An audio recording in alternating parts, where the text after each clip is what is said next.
The undrafted free agent road to the NFL is a difficult journey.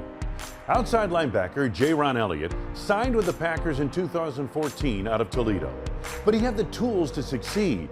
You see, while growing up in the Cleveland area, he had the good fortune of being mentored by one of the legendary high school coaches in the country, Ted Ginn. Honestly, there's no me without Coach Ginn. He's just everything you just said and then more. Just especially for the community of Glenville, Cleveland.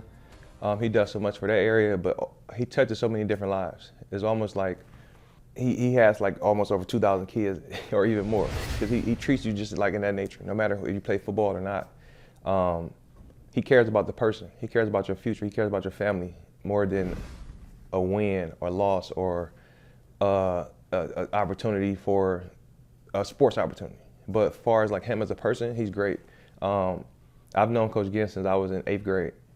And from that day on, like to this day, we still in constant communication. I look at him as a father figure. He's helped me tremendously as far as getting the opportunity to go to college. While in college, continue to push me to achieve my goals. And he's done that for so many other people. And I can't really sit here and say how much he means to people. Like it's more of those things, when you see him in person, you can just feel it. You can just feel that experience, feel that knowledge from him.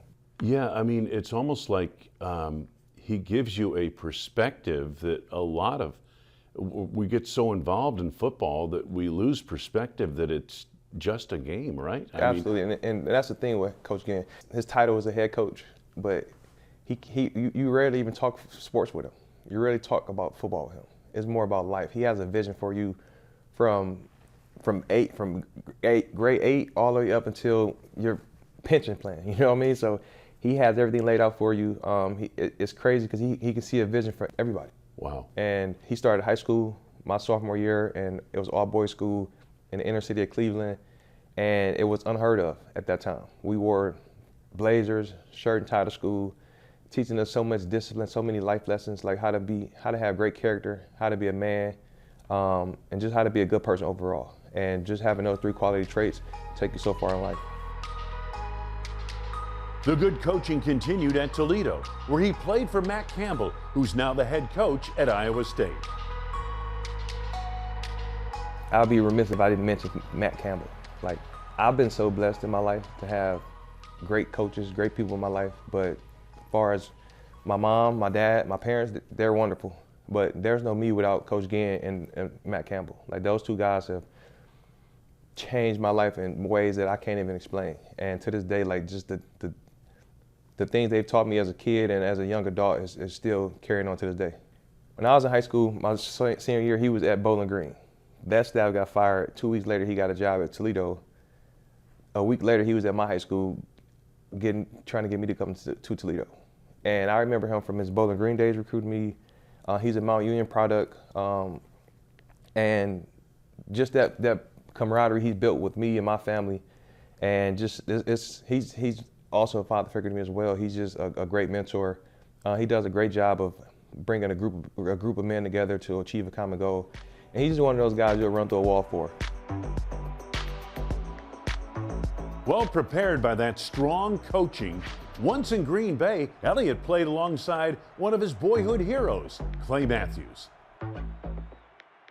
For me, I was just like a kid in the candy store every day. Every day was excited. Like for me personally, I've been around Coach Ginn and Matt Campbell, 2 blue-collar guys. And when you get to the NFL, I landed in the most prestigious franchise in the sports history in Green Bay. So coming here, I felt like I fit the mold here, but it was still, I can add more to that.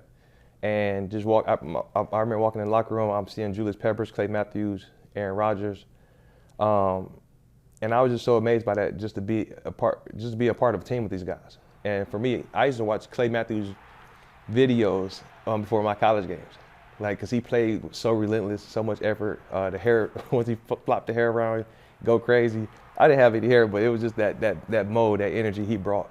But yeah, just to be teammates with a guy you grew up idolizing was something I would never forget or take for granted.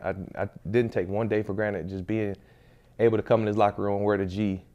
And it's so ironic because my high school was the same exact G, but it's just red and black. So I just felt like it was destined. the transition was fun. It wasn't as hard as people make it out to be, but I just feel like my upbringing, my background, having two great guys that shaped me to who I am really helped me out a lot. In 2014, he played on a great Packers team that came so close to getting back to the Super Bowl, falling in the NFC Championship game at Seattle. But the bond on that squad is what he will always remember as a positive of that experience. As you see, the best team don't always win, but the tightest team usually wins. We were so tight, like we did everything together. Every day we was in the building, somebody getting treatment, watching extra film. And then once you leave the building, we were all at Morgan Burnett's house, Sam Barrington's house, Ha Clinton Dick's house. Like we were all together, like all we did was hang out with each other.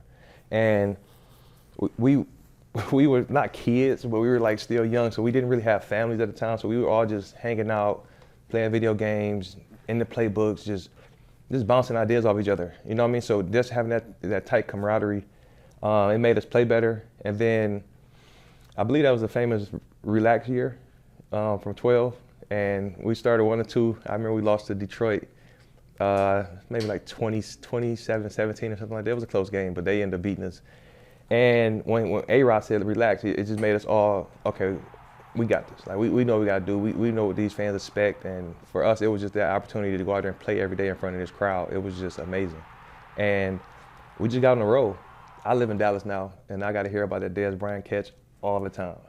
And I still tell people, like, I honestly believe Dez caught it, but we would have still got the ball back with less than 2 minutes left, and there was no way they would stop Aaron Rodgers and around the Cobb. You know what I mean? Once we put Cobb in the backfield, we had a complete mismatch. So, you know, I got to tell you, Jay, I'm the same way. People ask me about that all the time, and I say, yeah, okay, so he scores. All that would have meant, because the way the Packers in the second half, your offense was moving the ball against their defense, there's no question. No question. That it just would have been a more dramatic win. Yes. Had they counted the touchdown, right? Yes, because I've seen so many dramatic wins in that stadium, and I was just like, you could have just added that on because we were rolling. Like Coach McCarthy did a great job of inserting Randall Cobb at running back. So that gives you 5 weapons on offense. And you're trying to stop Devontae Adams, Jordy Nelson. Oh man, it was a lot. And then we had Kuhn in the backfield blocking, so it was just a lot going on back there. So it was hard for them to stop. But I feel like we started rolling at the right time, and we were so motivated to get back to Seattle. Played a great game for 55 minutes. That's the epitome of playing 4 quarters. So we were celebrating. We weren't celebrating, but it felt good because I think we was up 19-3 or something like that with 2 minutes left. 6 minutes left. So. If we executed a little bit better, we would have got what we wanted to do, but that's just a life lesson in a sense right there. So just continue to put your feet to the pavement and just keep going until the clock ends. So. Regardless of the score. Regardless of the score. Yeah, you know, and the other thing about that game, it just showed the bounce of the ball. I mean, you know, as much as you guys prepare and everything else, and coaches think they control this stuff, when it gets down to the playoffs and Super Bowl, a lot of times it's something mystical, isn't it? Absolutely. Because just in the sense that game, it was the slowest 55 minutes in the world. Yeah. And then the last 4 minutes or 5 minutes of overtime was like a basketball run. And Marshawn Lynch catches the wheel route, next play he scores, Russell Wilson run around, throw a crazy 2-point conversion to the other side of the field. The onside kick, they get the ball back. All this kind of stuff just happened so fast. It was just like, you can't pinpoint that on one thing. It was just a matter of, we never stopped the bleeding. You know what I mean? So it still haunts me to this day. I don't think I'll ever forget it. Today, Jayrone Elliott lives in the Dallas area where he works with youth in football and basketball, imparting knowledge and lessons he learned from the great coaches he played for and the Hall of Famers he played with in Green Bay.